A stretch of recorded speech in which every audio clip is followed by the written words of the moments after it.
नमस्कार दोस्तों, स्वागत है आप सभी का हमारे इस YouTube चैनल में। चाणक्य के अनुसार गुप्त रखनी चाहिए अपनी यह बातें, किसी को कहने पर उठाना पड़ता है भारी अपमान और नुकसान।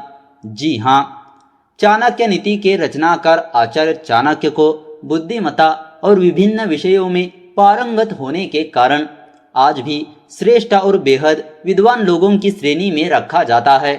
वह एक कुशल रणनीतिकार, कटुनीतिज्ञ होने के साथ ही एक महान अर्थशास्त्री भी थे।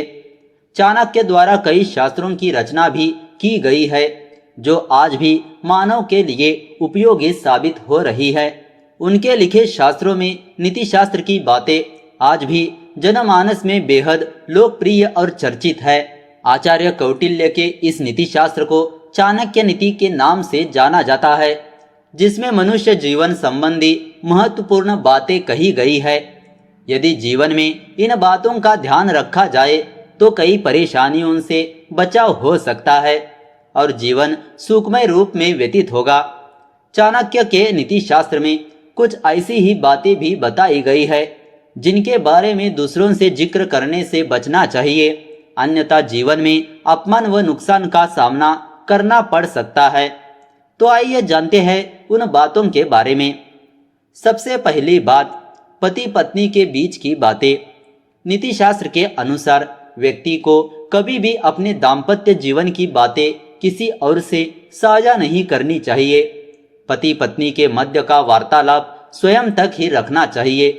खास तौर पर यदि आपके और आपके जीवन साथी के बीच किसी प्रकार का झगड़ा हो तो किसी तीसरे से इस बात का जिक्र भूल कर भी नहीं करना चाहिए, वह आपका कितना विश्वास पात्र मित्र ही क्यों ना हो।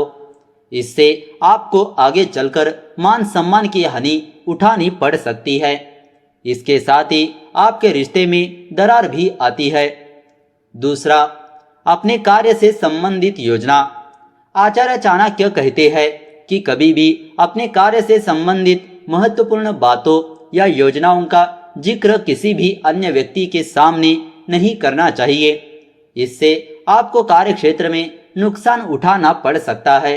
किसी को बताए गए कार्य में सफलता प्राप्त करने की संभावना कम हो जाती है, इसीलिए कार्य पूर्ण होने के बाद ही किसी को बताना चाहिए। तीसरा, परिवार से जुड़ी गोपनीय बातें। अगर आपके परिवार में किसी प्रकार की कलह है तो भूल कर भी घर की बातों का जिक्र किसी के साथ नहीं करना चाहिए। इससे आपको अपमान का सामना तो करना ही पड़ता है, साथ ही समय आने पर लोग आपके रिश्तों में दरार का अनुचित लाभ उठा सकते हैं। चौथी बात, किसी जगह हुआ अपना अपमान। नीति शास्त्र कहता है कि यदि कहीं पर आपका अपमान हुआ हो तो भूल कर भी उसका जिक्र किसी के सामने नहीं करना चाहिए। इससे आपको उपहास का पात्र बनना पड़ता है। तो दोस्तों, इस तरह से अगर आपको यह जानकारी अच्छी लगी तो इस वीडियो को लाइक कर दीजिए और ज़्यादा से ज़्यादा लोगों को शेयर कर दीजिए। अगर आपके मन में कोई विचार या सवाल है तो नीचे कमेंट करके पूछ सकते हो। तो चलिए मिलते हैं अगले वीडियो के साथ। धन्यवाद।